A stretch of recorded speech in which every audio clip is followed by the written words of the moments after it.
Usa ka pagtuo, usa ka tingog, usa ka katawhan.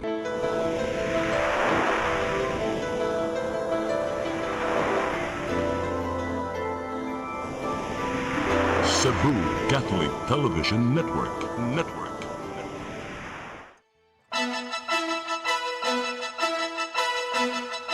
Uluhan sa mga balita sa Sayre 47. Mga delegado sa ASEAN Summit gisiguro nga malikay sa epekto sa nagpadayong haze sa Sugbo. Samtang probinsya sa Sugbo nangandam sa posibleng epekto sa pagsugod sa El Nino sa nasod. Ekonomiya sa Central Visayas niabot og 1.32 trillion pesos. Sakop sa Philippine Coast Guard, Assistant Manager sa usa ka BPO company ug laing tulok nadakpan sa buy-bust operation. Sugbo, Kabisayan ug Mindanao, Pilipinas ug katawhan kutos maabot sa tong Sibya sa tibuok kalibutan maayong hapon. Live kita karon sa CCTN Channel 47 ug kini ang tulumanon sa nag-unang kasayuran nga angay natong masayran. Ako si Dennis Tabar. Tulumanon sa patas ng mga balita ug opinyon. Ako si Danica Caballas Tecling. Kini ang Sayre 47.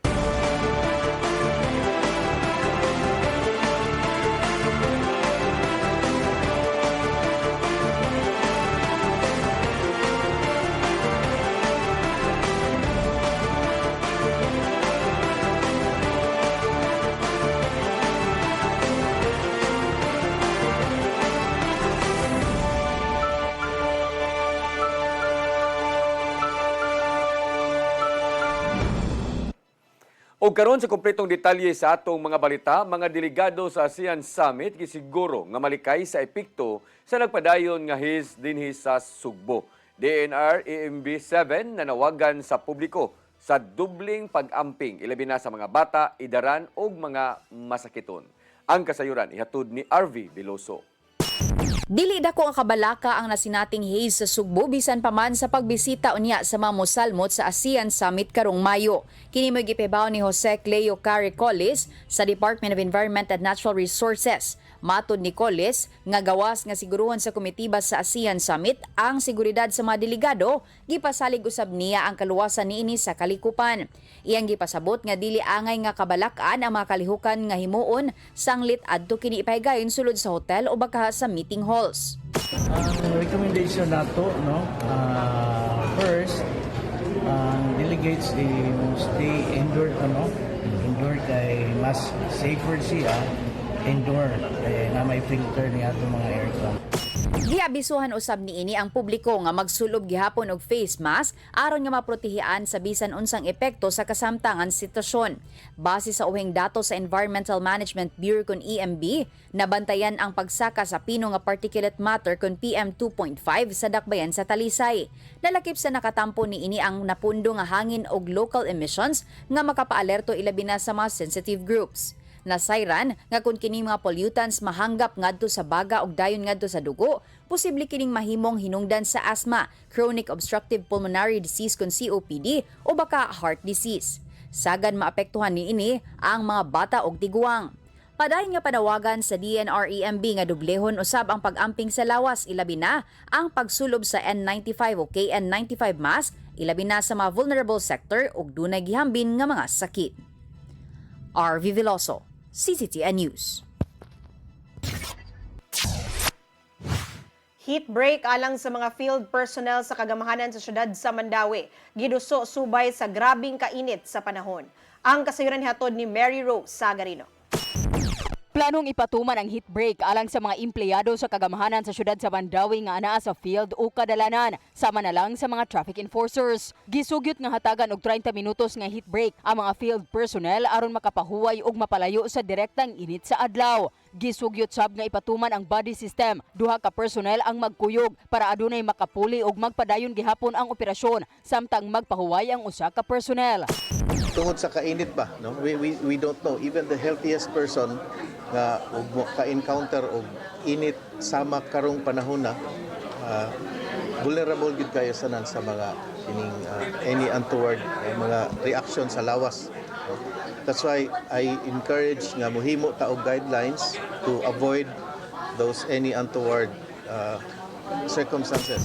Giawhag usab sila nga kanunay mo inom og tubig. Tinguha nga maprotektahan ang mga empleyado ug malikayan ang posibleng heat stroke. Gihangyo ang Human Resources Management Office ug City Administrator's Office sa tabang sa department heads sa paggama ug pagpagawa sa guidelines aron sa pagpatuman niini. Mary Rose Sagarino, CCTN News.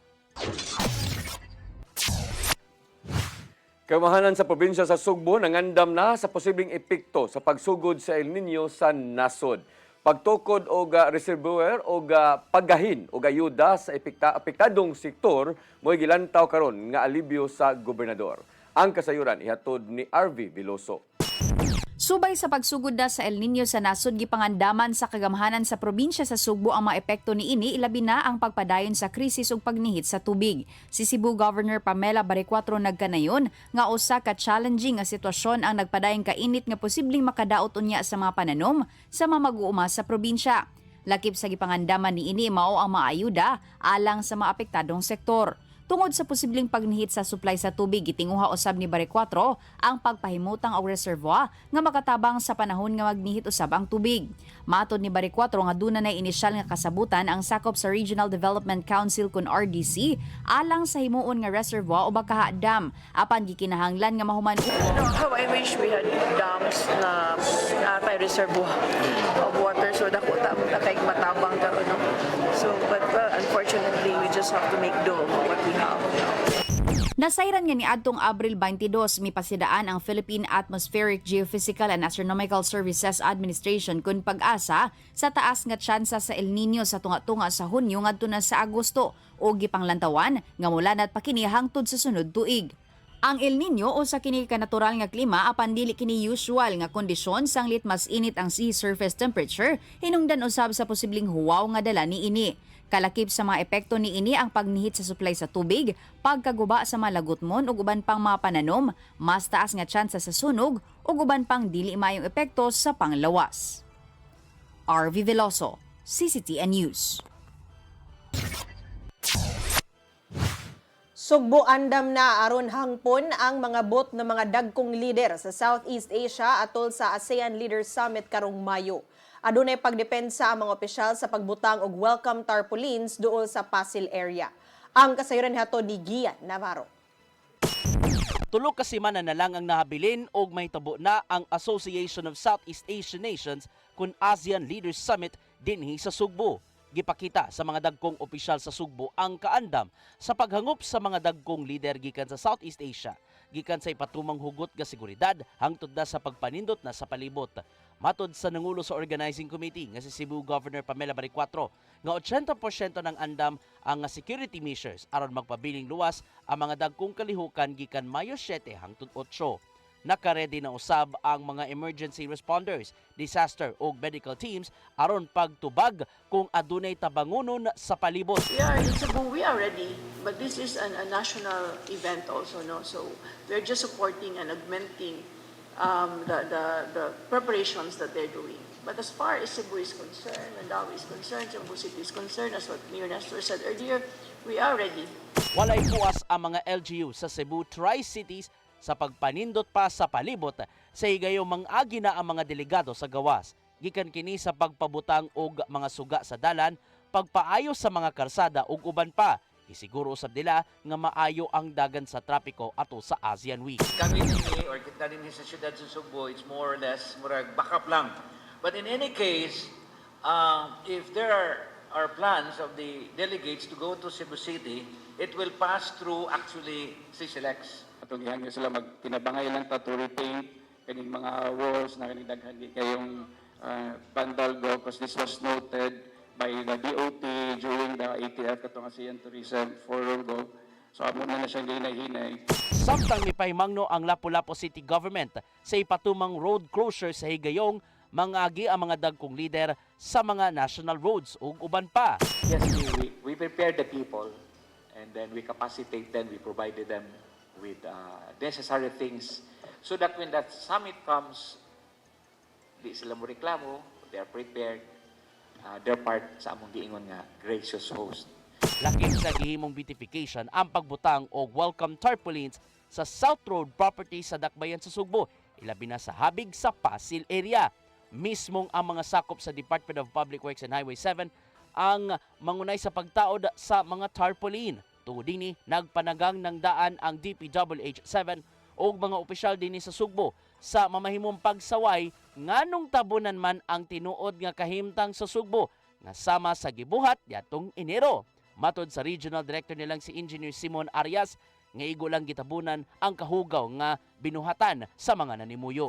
Sana po yung magaya natin yung ibang bansa, makikita nyo kung may mga nanonood ng movie tungkol sa ibang bansa, makikita nyo yung Singapore, Japan, all other countries. Wala ka talagang makikita kahit tapon ng balat ng candy. Ano po? Sana ho, mapulot natin tong aral sa mga katabi nating ASEAN countries na wala talagang nagtatapon ng kahit anong basura. Tungod dili gihangyon ni Bani 4 ang tanan nga magtinabangay aron may mong malampuson ang mga kalihukan sa ASEAN dinhi sa Sugbo dungan sa panawagan nga ipabilin ang kahinlo sa palibot. Liberation, and of course after ASEAN as well. It's good for the environment. And this is a momentous event. Cebu being featured in all the 82 provinces. Hintay natin yan. Ian Navarro, CCTN News.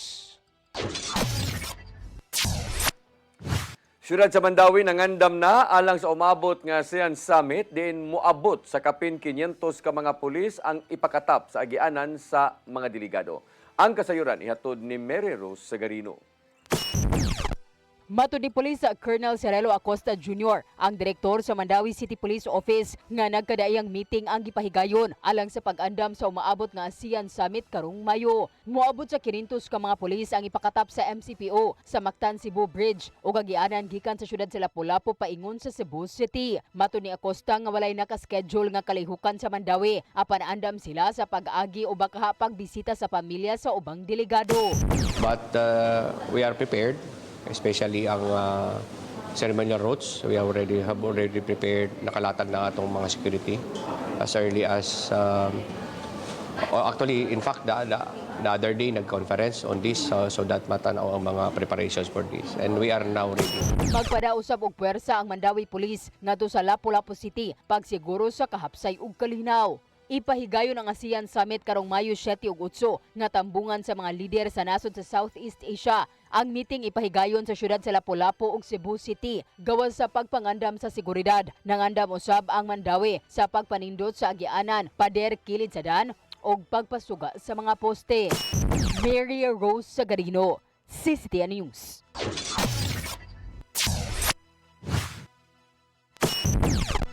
Mosunod, ekonomiya sa Central Visayas niabot og 1.32 trillion pesos.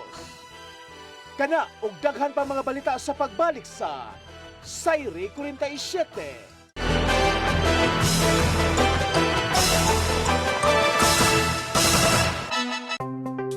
Discover the beauty of the Philippines.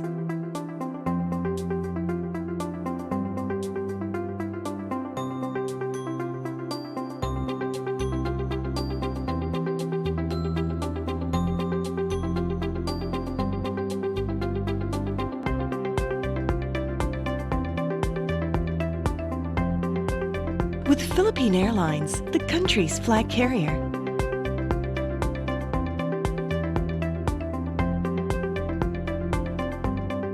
The airline that lets you feel the warmth of the nation.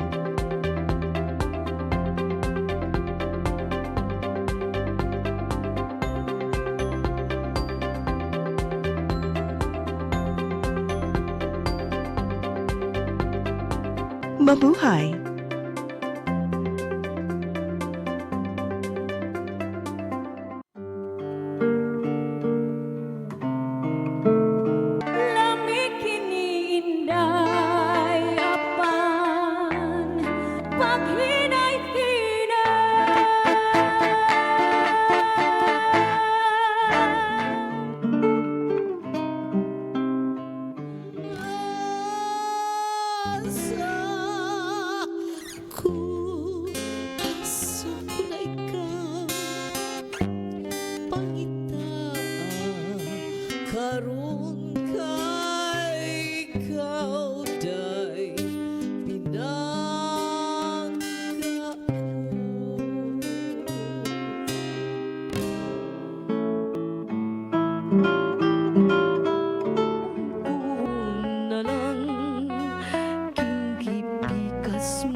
siya kay iya lang hokhokon og iya lang oto-otoon. Ay pas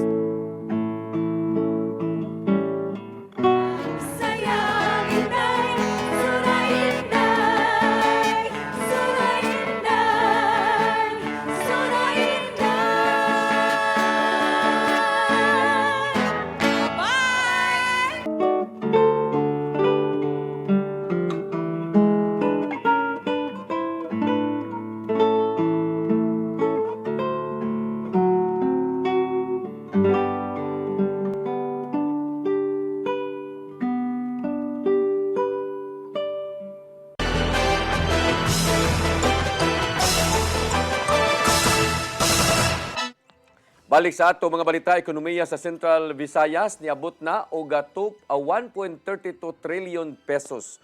Human nga nitubo og 3.7% niadtong tuig 2025. Taliwa kini sa nagadaghan nga mga isyu og hagit nga giatubang sa rehiyon niana nga panahuna. Ang kasayuran ihatod ni Gian Navarro. Gitaho sa Philippine Statistics Authority 7 nga miabot na og 1.32 trillion pesos nga gross domestic product sa Central Visayas natong tuig 2025. Tungod dinhi nitubo ngadto sa 3.7% ang economic performance sa rehiyon gikan sa nang-aging mga tuig. Nagbahin ang pipila ka mga sektor sa kasamtangang ekonomiya diin nagagikan sa services sector ang 71% niini. Samtang nagagikan sa industry sector ang 24% sa ekonomiya ug 4.8% usab gikan sa agriculture, forestry ug fisheries sector. Consistently the fourth largest economy among regions, resulting in 47.79 billion pesos economic gains from the 1.28 trillion pesos in 2024. Alang sa Department of Economic Planning and Development 7, nagpabilin ang pagtubo sa ekonomiya sa rehiyon taliwa sa kadaghang mga hagit nga giatubang sa miaging tuig.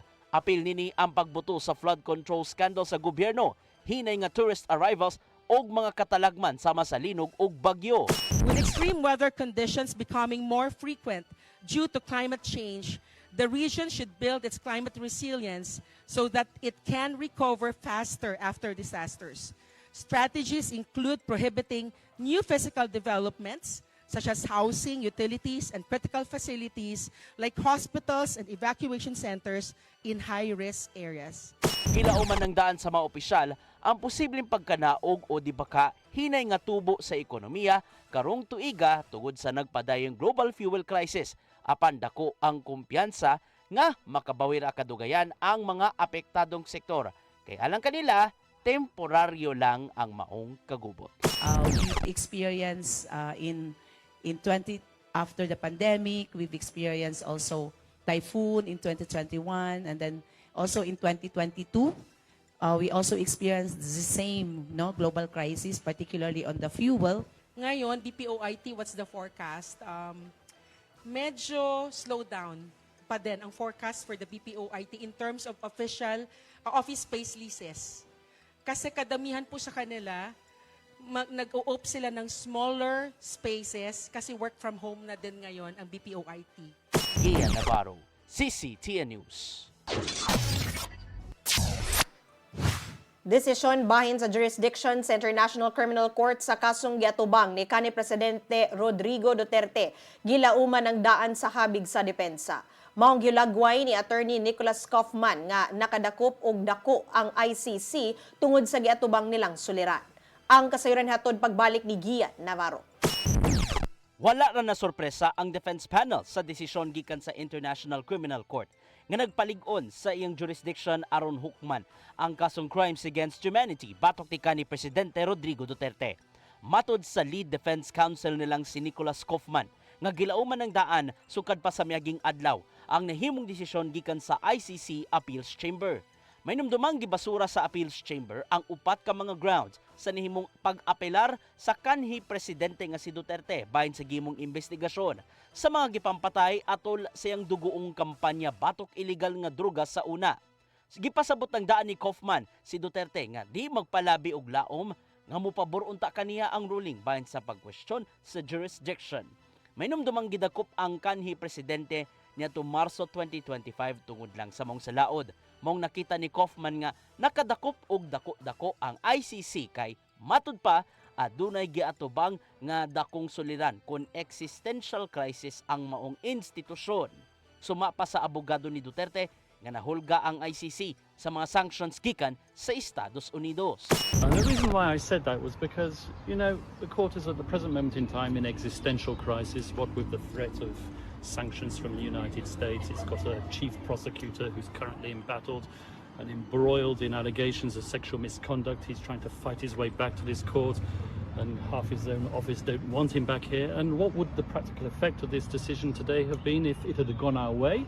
Essentially, it would have voided the court's docket. There would have been nothing left for this court to do. Maong gilaw man nilang Kaufman nga ibasura unta sa pre-trial chamber ang pagpasaka og kaso batok sa 81 anyos nga opisyal. Kay nakita nilang hinay ang mga ebidensya aron pamatud-an ang kadaghang mga inosenteng naamong sa dugoong anti-drug operation sa kapulisan ubos sa pangatungdanan ni Duterte. Samtang dako ang kalipay nga naangkon karon sa mga biktima sa extrajudicial killings ug iyang pamilya sa nahimong final decision gikan sa ICC Appeals Chamber. Maong padayon ang pagpakigbisog kanila samtang nagpadayon ang investigasyon uban ang mga human rights lawyers taliwa sa kasukong naangkon sa mga kaalyado sa kanhi presidente. Ian Navarro, CCTN News. Vice Presidente Sara Duterte mitataw nga nagagikan sa lehitimong tinubdan ang iyang kwarta. Samtang gihimakak sa Malacañang ang rason ni Duterte nga gidali-dali pag-approve ang iyang travel authority. Ang kasayuran ihatod ni Mary Rose Sagarino. Sa gipagawas niyang statement karong adlaw, gihimugatan ni Vice Presidente Sara Duterte nga limpyo ug lehitimo ang tinubdan sa iyang panudlanan ug adunay igong dokumentasyon. Kini ang nahimong pagtataw human gisubli ni kanhi Senador Antonio Trillanes IV atubangan sa House Committee on Justice nga tigdawatan ang pamilyang Duterte og 181 million pesos gikan sa drug lord. Matud sa Vice Presidente nga hinlo ang iyang service record ug wala siya kaso nga may kalabutan sa paggamit og panudlanan sa nasod. Dugang paniya nga gideklara sa State of Assets, Liabilities and Net Worth ang kabtangan og kwarta sa iyang bangko. Tungod niini, mibahad si Duterte sa publiko nga dili magpada sa pagpanglingla karong nagpadayon ang impeachment proceedings batok kaniya. Human sa hearing, gikumpirmar sa Office of the President nga aprobado ang authority to travel sa Vice Presidente gikan Abril 23 hangtod Mayo 15 paingon sa 5 ka mga nasod. Maong wala gidayon ang iyang biyahe human sa gayong last minute approval. Butang nga gihimakak sa Malacañang ang maong pasiatab kang Duterte. Kini na lang ang nahimong pagtataw ni Palace Press Officer Attorney Claire Castro bahin sa prosesong gipatuman sa pagluwat og authority to travel. Katulad nga po nito, sa gitna ng krisis sa Middle East, sa gitna ng mga bilyones na issue na napapaloob ngayon sa Vice Presidente at sa kanyang asawa. Kung kayo ang tatanungin, kung kayo ang Vice Presidente, nararapat ba na magbakasyon? Kung yan po ang nais niya na magbakasyon at mag-world tour, ibigay ang hilig. Mary Rose Sagarino, CCTN News. Bagong hepe sa kapulisan sa Central Visayas nga si Police Brigadier General Arnold Abad may courtesy call sa mga local government units sa Sugbo. Kini aron pagpalambo sa ilang koordinasyon subay sa pagpatuman sa seguridad sa matag komunidad. Ang kasayuran hatod ni Arnold Bustamante. Bagong Pangulo sa Kapulisan sa Central Visayas nga si Police Brigadier General Arnold Aban nakitagbo kini sa mga local government leaders sa Sugbo alang sa courtesy call kakahapong adlaw. Unang gibisita ni Aban si Cebu Governor Pamela Baricuatro dinhi ang gipahibaw nga siya na ang hepe sa Police Regional Office 7 hulip kang Police Brigadier General Rodrigo Maranan. Kamo na karon ang Pangulo sa Philippine National Police Academy. Gisunod niini ang mga mayor sa Metro Cebu sama ni Cebu City Mayor Nistro Archibald uban siya mga staff ug hepe sa kapulisan sa Dakbayan sa Sugbo nga si Police Colonel George Ilanan, Mandawi City Mayor Tadio Jovito Jumki Uwano, uban ni Congresswoman Imarilo Lipap Uwano ug Mayor Maria Cynthia Cindy King Chan sa Dakbayan sa Lapu-Lapu. Gihimugatan ni Aban ang kamahinungdanon sa paghiusa sa kapulisan ug sa mga local chief executives ug sa sakop sa Kongreso alang sa pagpabilin sa kahusay kalinaw sa Central Visayas. Sa sunod-sunod nga courtesy visit gipasalig ni Aban ang pagpalig-on sa interagency nga tinabangay ug pagpalambo sa coordination tali sa local government units ug legislative leaders pag-ila sa ilang tagstag sa katahas alang sa epektibo kapag patuman sa estratehiya sa kahusig kalinaw, pamaagi aron kapungan ang krimen ug ang mga programa alang sa kaluwasan sa publiko. Kini nga pakigsandurot nagsilbi nga plataporma ug plano nga nakalinya sa mga programa sa PNP, pagtubag sa kabalakas sa seguridad ug pagsiguro sa panaghiusa alang sa luwas nga komunidad. Gipasalig usab niya nga aga mga opisyal sa kapulisan sa Central Visayas para sa pagtrabaho pinasubay sa professionalism, integrity ug proactive policing sa pag-abag sa responsable nga pangagamhanan alang sa seguridad sa Central Visayas. Arnold Bustamante, CCTV News. May pahinumdom ang kadagkuan sa Cebu-Cordoba Link Expressway Corporation ngadto sa publiko. Ngalikayan ang pagpalupad ug tabanog duol sa taytayan aron kalikayan ang mga aksidente. Kinihuman nga nasangit sa pisi sa tabanog ang usa ka tinun-an samtang nagmaniho sa iyang motor paingon sa eskwelahan. Gawas nga naggisi ang iyang uniform, nakaangkon usab ang tinun-an ug samad sa iyang liog ingon man sa abaga. Aron dili mausban, nagtinabangay ang CCLX ug mga opisyal gikan sa kasikbit nga mga barangay sa Cordoba aron mapagpahinumdom ngadto sa mga nagstandby duol sa expressway. Nagbasbahas usab ang incident response team sa Taytayan matag 2 ka oras aron pangsakmiton ang mga tabanog nga nagpalupad sa ilang tungod.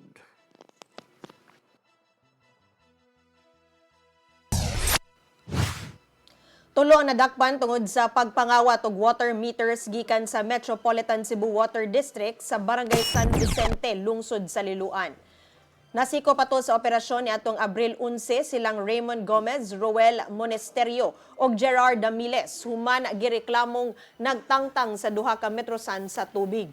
Gawas niini na-recover sa mga otoridad ang .22 caliber nga pistola gikan ni Damiles. Hinungdan nga porsigido ang kadagkuan sa MCWD sa pagpasaka og kaso batok sa tulo ka mga lalaki. Karong nagkagrabe ang mga insidente sa pagpangawat og water meters. Padayong nakigalayon ng MCWD sa kapulisan sa Sugbo aron na pangdakpon ang ubang mga kawatan nga nakadala og kahasol ngadto sa mga konsumidor og tubig. Nakampiyansa si kanhi Provincial Jail Warden Byron Garcia human siya nalutsan og warrant of arrest gikan sa Mandawi City Regional Trial Court. May kalabutan kini sa kasong cyber libel nga giduso ni Dr. Janos Vizcaino Jr. kinsa son-in-law ni Gobernador Pamela Baricuatro. Pirmado ni Presiding Judge Alan Francisco Garciano ang mao nga arestwaran batok ni Garcia niadtong Abril 21. Mitahan si Garcia sa Mandawi City RTC og nibayad og piyansa nga mikatidad og 48,000 ka pesos alang sa kasamtangang kagawasan. Gipakita sa igsuon ni kanhi Gobernador Gwendolyn Garcia ang order of release aron pagmatuod sa gihimong legal nga lakang. Mosunod, sakop sa Philippine Coast Guard, Assistant Manager sa usa ka BPO company ug laing tulo nadakpan sa buy-bust operation. Kana ug daghan pa mga balita sa pagbalik sa Sayre 47.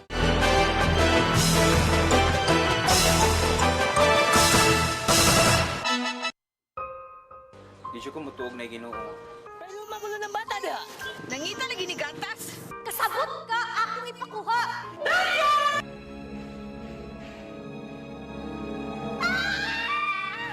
Ug naa sa unang Timoteo 3:15 nga ang iglesia sa buhi nga Dios mao iyang panimalay ug mao ang haligi og sukaranan sa kamatuoran. Mayo! Asay tayo! May hatag lang unta kong gatas para sa inyong anak. Basin kadahong ka nga ikaw ang gwapa sa tibok kalibutan. Unsay reparation, Monsignor? Buhi kag laing bata aron mabayran ang imuhang nahimo nga dako kasalanan.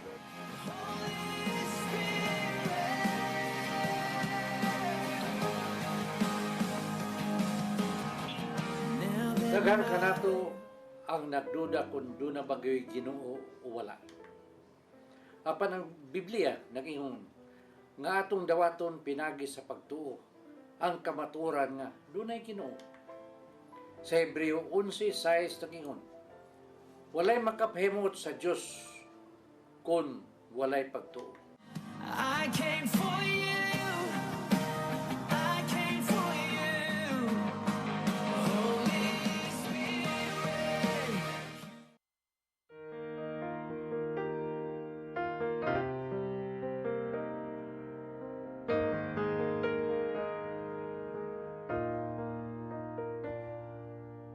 Heal me, O Lord, and I will be healed. Save me, and I will be saved. Heal me, O Lord, and I will be healed. For you are the one I praise. You are the one I praise. Sing it with me. Heal me, O Lord, and I will be healed. Save me, and I will be saved. Looking for the best internet deals in Negros Oriental? Field Products Negros is here to bring you fast, reliable, and affordable internet with plans made just for you. For as low as 899 pesos per month, enjoy speeds of 50 Mbps, perfect for streaming, working, or studying from home. Need more speed? No problem. Get 100 Mbps for just 1,199 pesos. 150 Mbps for only 1,499 pesos, or our fastest plan, 400 Mbps for just 2,399 pesos per month. Plus, you can add over 100 cable TV channels to your internet plan for just an additional 100 pesos per month. That's entertainment and lightning fast internet all in one. Enjoy no installation fees and start today with a 1,000 peso customer deposit. Call us now or visit our website to sign up with the Field Products Negros. You get internet that's affordable, reliable, and local. Field Products Negros, bringing you closer, faster. Call us at 0917-631-5240 or visit our website www.fieldproductsnegros.net or our Facebook page, Field Products Dumaguete. Subscribe now.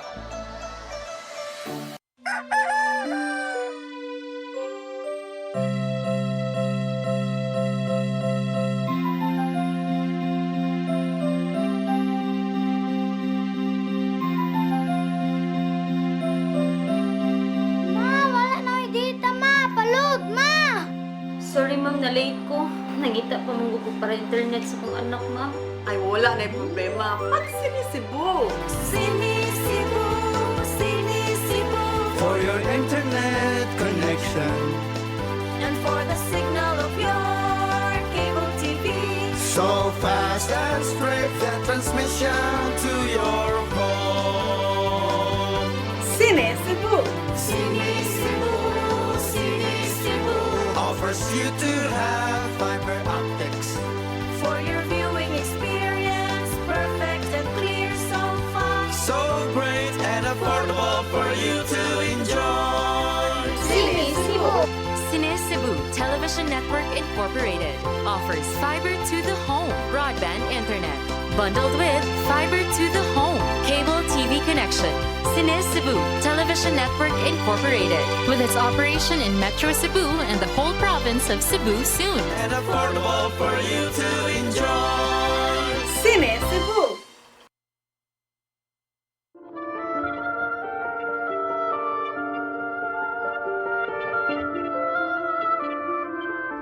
Don Pedro Cui, tubong barili Cebu, ug nataw niya to Pebrero 22, 1845. Nagtunga sa Seminaryo de San Carlos ug may kuhaw nga abogasiya sa University of Santo Tomas. Human sa hamubong law practice, si Don Pedro Cui nakahukom sa bagahin sa iyang panahon sa pagpangumas sa barili. Siya ug ang iyang igsuong si Doña Benigna wa magminyo. Ang ilang kinabuhi na sentro sa pagtabang sa mga kabus, labi na sa mga tiguang na wa may kapaingnan o ipasagdan sa pamilya. Nakita ni Don Pedro Cui nga kung siya ana-ana sa kilom-kilom sa iyang kinabuhi ug masulubon bisan pa sa iyang bahandi, unsa pa kaha ang mga tiguang nga nahikawan sa katigayunan ug pagmahal. Kini mo'y nakapaaghat kang Don Pedro ug Doña Benigda sa pagtukod ug bay pahuwayanan sa mga tiguang nga kabus ug pinasagdan. Kini ang Hospicio de San Jose sa Barili. Sa hinapos nga bahin sa iyang kinabuhi, gihatag ni Don Pedro ang katunga sa iyang katigayunan ngadto sa iyang mga igsuon ug ang katunga niini ngadto sa hospicio. Si Doña Benigda gihatag usab sa iyang katigayunan ngadto sa hospicio. Ang Hospicio de San Jose ginagurahan niadtong Nobyembre 27, 1927. Ug hangtod karon, ang Hospicio de San Jose bukas sa mga senior citizens na walay kapainan ug sagad kanila na limta na gani sa ilang mga mahal sa kinabuhi. Ang Hospicio de San Jose usa ka buhing handugmanan sa taong responsable sa katukuran niini. Siya si Don Pedro Cui. Kadmo sa Subo. Subuano ni.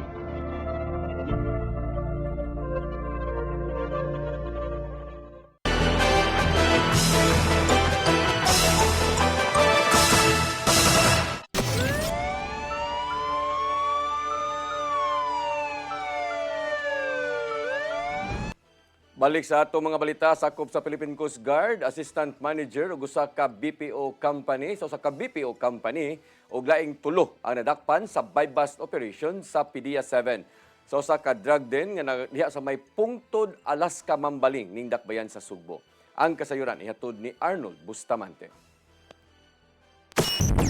Assistant Manager sa usa ka Business Process Outsourcing kon BPO company ug sakop sa Philippine Coast Guard ug laing tulo ang pulos nadakpan sa ginusan nga buy-bust operation sa mga sakop sa PDEA 7 sa usa ka drug den nga nimutang sa sitio Puntod, Alaska, Barangay Mamaling alas 12:40 kagahapon sa udto. Ang mga nadakpan gila ni PDEA 7 Director Joel Plaza nga silang alias Journey, 56 anyos technician nga may target sa operation ug mao'y nagpanagan sa drug den ug ang iyang igsuon nga si alias Erwin, 50 anyos, punos residente sa Mogadapita. Lakip sa nadakpan nga naatlan sa sulod sa drug den nga naghingos og sabumo silang alias Alfredo, 51 anyos, taga Mambaling, alias Dan, 27 anyos, Assistant Manager sa usa ka Business Process Outsourcing kun BPO company, taga Mambaling, ug alias Neil, 27 anyos, sakop sa Philippine Coast Guard Apprenticeman, taga Barangay Poblasyon, Lungsod sa Barili. Nasakmit sa mga sakop sa PDEA 7 uban sa Mambaling Police Station 11 ang walong kaputo sa gituwang sabu nga motimbang sa 15 gramos nga dunay estimated average market value nga 102,000 pesos, mga drug paraphernalia, buy-bust money ug uban pa.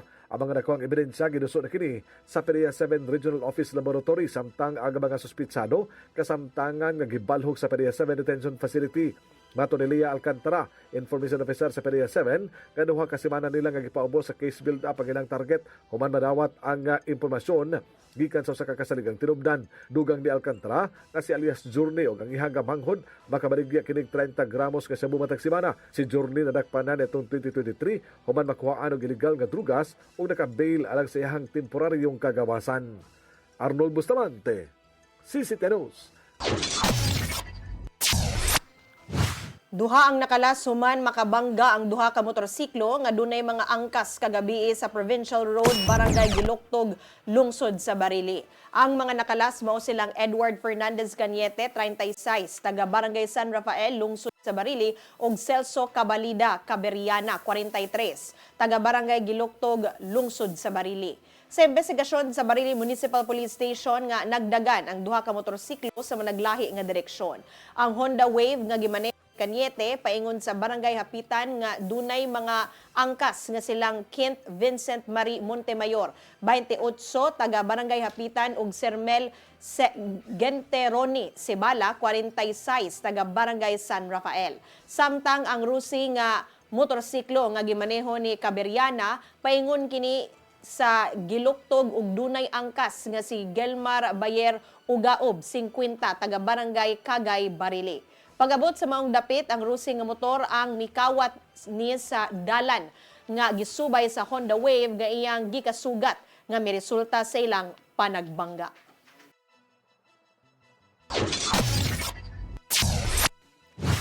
Samtang dunay breaking news mga higala, konfirmado sa Pre-Trial Chamber 1 sa International Criminal Court ang pagpasaka og kaso batok kang kanhi Presidente Rodrigo Duterte. Lauman nga mahinayon na gyud ang trial sa kanhi opisyal sa kasong Crimes Against Humanity tungod sa mga inosenteng naamong sa dugoong kampanya batok sa ginadili nga drugas. Sa 50 ka panid nga dokumento, gitahasan sa chamber ang registrar nga itunol ang desisyon o record sa proceedings ngadto sa kadagkuan sa ICC. Pirmado nila nga presiding judge Yulia Antonilla Mutok ang mga kaubanan ang mao nga mga dokumento. Gipahigayon ni adtong Pebrero ang confirmation of charges nga hearing sa ICC pretrial. Bahin sa kaso ni kanhi Presidente Duterte. Kapin sa katuig na nga gitanggong si Duterte sa the Netherlands human siya gidakop ngiri sa Pilipinas ni adtong Marso sa miaging tuig.